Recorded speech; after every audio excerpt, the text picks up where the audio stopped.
Hello, friends. Listen to the room you are in. Is it quiet? If you listen very carefully, maybe you can hear it. Tick-tock, tick-tock. Time never stops. Time always moves forward. We cannot stop the river. We cannot stop the wind. And we cannot stop time. Or can we? Today's story takes us to a strange little town called Clockville. In Clockville, everyone loved clocks. There were clocks on the buildings. There were clocks in the gardens. The whole town had a rhythm. Tick-tock, tick-tock. And in the middle of the town lived the greatest clockmaker in the world. His name was Mr. Silas. Mr. Silas was a genius. He could fix any watch. He could make any clock. He made clocks that sang like birds. He made clocks that looked like the moon. But Mr. Silas was not happy.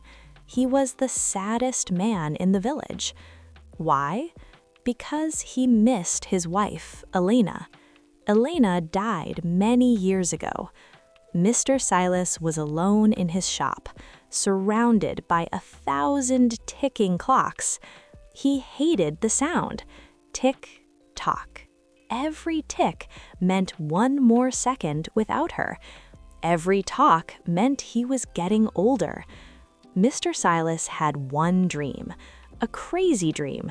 He said, "I am the master of clocks. I control the gears. I control the springs. So I can control time."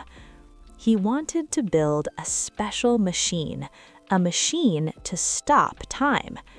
If he stopped time, he would never be old. He would never be closer to death. He could live in his memories forever. For 10 years, Mr. Silas worked in secret.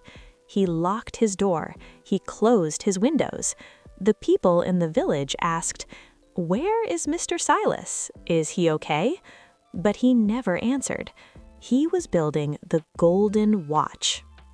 It was not a normal watch. It did not tell the time. It was designed to catch time. He used the strongest metal. He used diamonds. He used magic gears that were smaller than a hair. He worked day and night. He forgot to eat. He forgot to sleep. His eyes became red. His hands shook. But he did not stop. "Almost there," he whispered. "Almost there." Finally, on a rainy Tuesday, it was finished. Mr. Silas held the golden watch in his hand. It was heavy. It was warm. It had one button on the top, a red button. Mr. Silas looked out the window. He saw the rain falling. He saw the cars walking. He saw the birds flying. He took a deep breath. He pressed the red button. Click. Suddenly, the world changed. The sound of the rain stopped. The sound of the cars stopped. The sound of his own heart slowed down. Silence. Absolute silence. Mr. Silas looked at the clocks on his wall. The hands were not moving. He looked out the window. The raindrops were hanging in the air like glass beads. They did not fall. A bird was in the sky, but it did not move. It was frozen. He did it. He stopped time. Mr. Silas walked out of his shop. It was amazing. He walked into the rain, but he did not get wet. The water was solid. He touched the bird in the air. It was soft, but it was like a statue. He walked to the town square. He saw the baker. The baker was throwing dough in the air. The dough was floating. He saw a dog jumping for a ball. The dog was stuck in the air. Mr. Silas laughed. He said, "I did it. I am the king of time. Now nothing will change. Nothing will die. Everything is safe." He walked to the park. He sat on a bench. He closed his eyes and thought about his wife, Elena. He sat there for what felt like 100 years. It was peaceful. No noise, no stress, no ticking. But after a while, Mr. Silas opened his eyes. The silence began to feel heavy. It was too quiet. He looked around the park. He saw a little girl. Her name was Maya. Maya was on the swing. She was frozen in the middle of a laugh. Her mouth was open in a big smile. Her eyes were bright. Mr. Silas looked at her. She was beautiful, a perfect picture of happiness. But she was not breathing. She was not moving. She was just a doll. Mr. Silas waited. He wanted to hear her laugh. He waited and waited. But in a world without time, there is no sound. There is no laughter. He looked at a flower. The flower was beautiful, but it could not grow. It could not smell. He looked at the water in the fountain. It was just ice. Mr. Silas started to feel cold. He realized a terrible truth.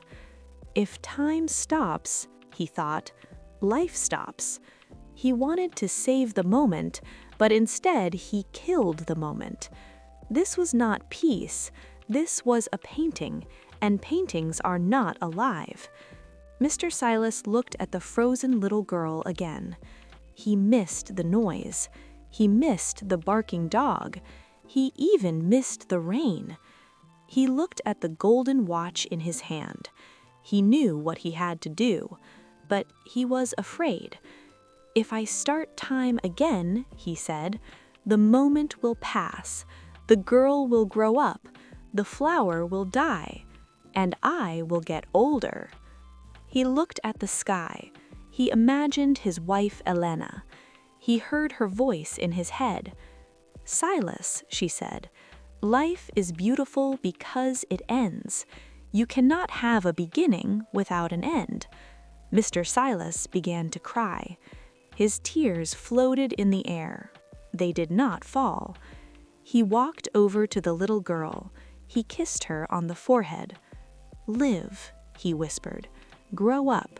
Be happy, be sad, but live." Mr. Silas raised the golden watch. His hand was shaking. He pressed the red button again. Click. Whoosh. The sound rushed back into the world. Pitter-patter. The rain fell on the ground. Bark! The dog caught the ball. Ha ha ha! The little girl laughed and swung high in the air. The clocks on the wall started again. Tick-tock. Tick-tock. Mr. Silas stood in the rain. He was getting wet. He was cold, but he smiled. He loved the sound of the ticking. It was the sound of his heart beating. It was the sound of life. Mr. Silas went back to his shop. He took the golden watch. He didn't want it anymore. He took a heavy hammer. Smash! He broke the watch into 1,000 pieces. He never stopped time again. Instead, he learned to enjoy it. He stopped working all night. He went to the park. He talked to the neighbors. He watched the children play. He realized that time is a gift. Every second is a diamond. You cannot keep it in your pocket. You must spend it. Mr. Silas lived for many more years, and when his time finally came to an end, he was happy, because he didn't just watch his life, he lived it. My friends, look at the clock. Don't be afraid of the ticking. That sound means you are alive. That sound means you have a chance to do something good. Go call your mother. Go play with your dog. Go eat a delicious cookie. Do it now before the tick becomes a talk.